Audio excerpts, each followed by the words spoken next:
everybody, KC0 VII Tom. On vacation this week, so I'm getting kind of the grunge look here.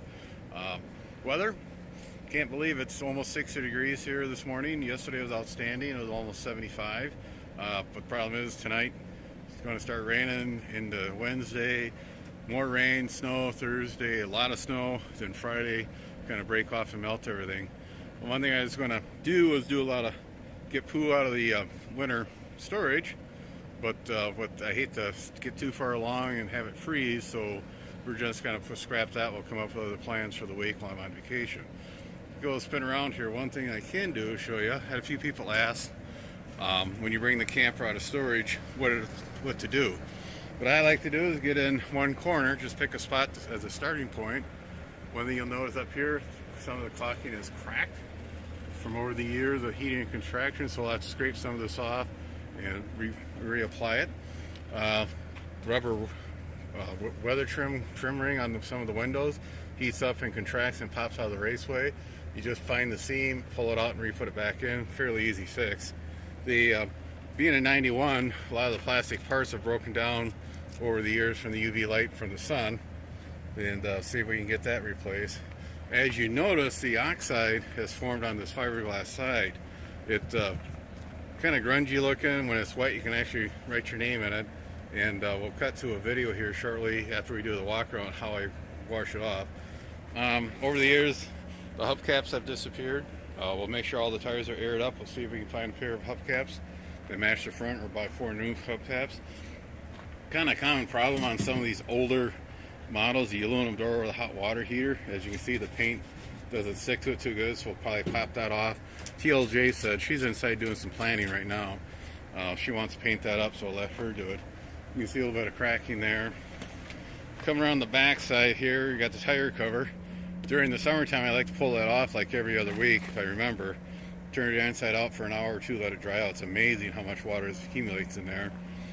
Your license, make sure you got the proper tabs on, and also the insurance card inside. Would be a good idea to pull out your sewer hose, check that, make sure it's not cracked.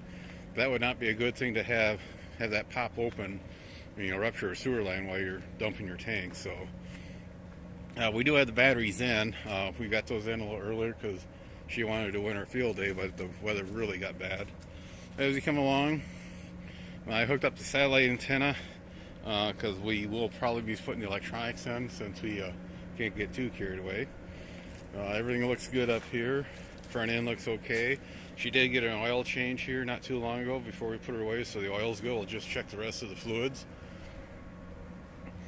So again, we got, besides the low caulking, find some plastic trim pieces, air in the tires and hubcaps. She's almost ready to go. When we would flush the system, the water system, normally what I do is just hook the water up to city water up to the line, pressurize it, open up all the valves, and just flush it till you get a good amount of water going through it. And every once in a while, just check the color, make sure it's clear, so you don't see the pink antifreeze style.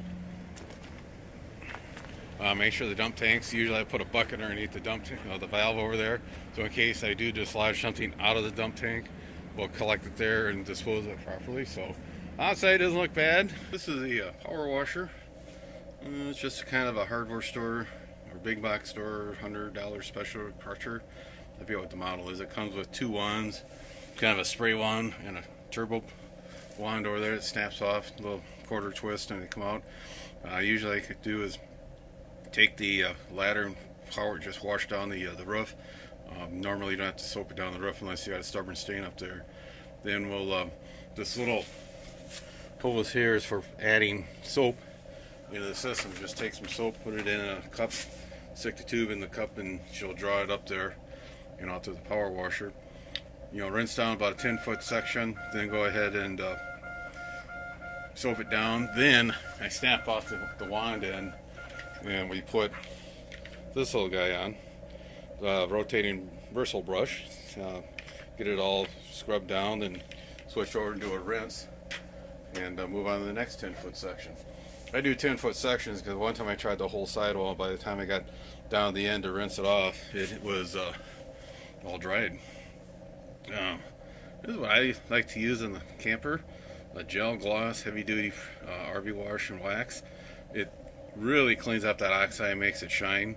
I had a little bit left in the cup, and when I was adding it to the system, I tried my on the car. It doesn't work good on cars. It's mainly for the fiberglass. Really like this new window. We got a caulk around that too. We'll go inside here.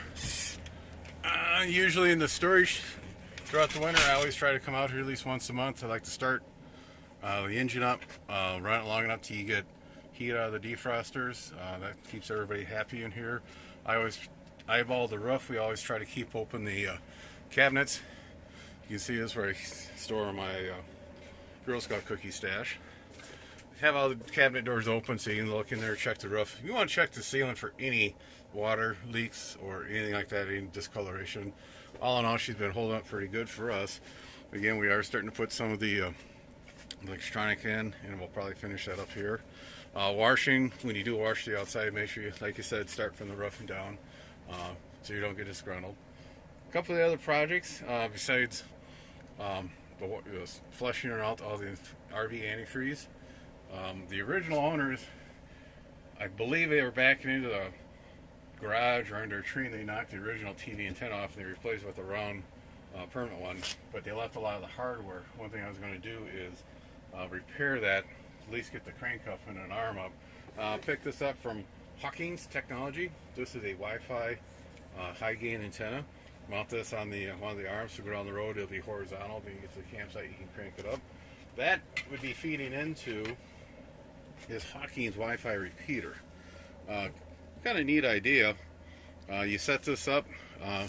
This is the outdoor antenna line. That picks up Wi-Fi and broadcasts it inside through the small antennas or through your Ethernet cables to your devices.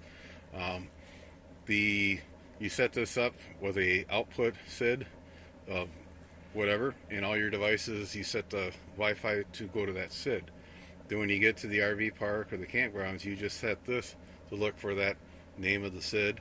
It's just one device you got to change, and everybody else is all happy. It just makes life a lot easier. Another item I was going to do this week, but due to the weather, we'll hold off on that, is I bought a couple of flushing units for the black water and gray water tank. You normally don't see them on gray water, but they had such a good sale on these little flush units. You drill a hole on the far end of the tank from the drain. This flusher goes in on the back side. You RTV it and screw it in. The idea is right before you open up the gate valve on the tank, you hook your garden hose up to it and start applying water from the back side of the tank, and it'll push all your items in the tank, we'll say, out through the valve. Then you can close the valve, allow it to fill up a little bit, and flush it again that way. And like I said, they're fairly inexpensive. I picked up one for each tank. We'll see how that goes. We'll go on that here, hopefully, once the weather settles down. Like I said, with the change in the weather from the forecast from 2 weeks ago, we're going to Plan B. We got projects in the house we'll be working on. But I thought we'd just throw this video in real quick. So answer a few questions, show what we'll be doing. If she decides she wants to try to go camping this weekend, we may throw something real in fast. The only thing I know that's open in the area is the Marion KOA. That opened up back on March 15th. The Waterloo KOA is open year-round. That's right across the street from the casino water park, so we may go there. We'll have to see on that.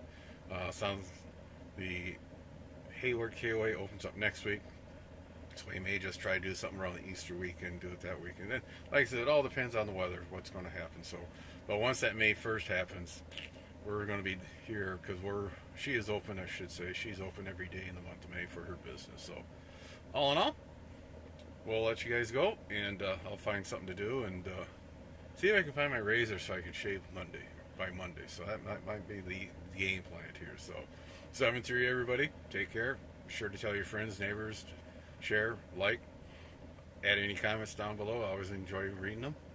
What are you doing? Transplanting, baby. On that. Putting peppers in.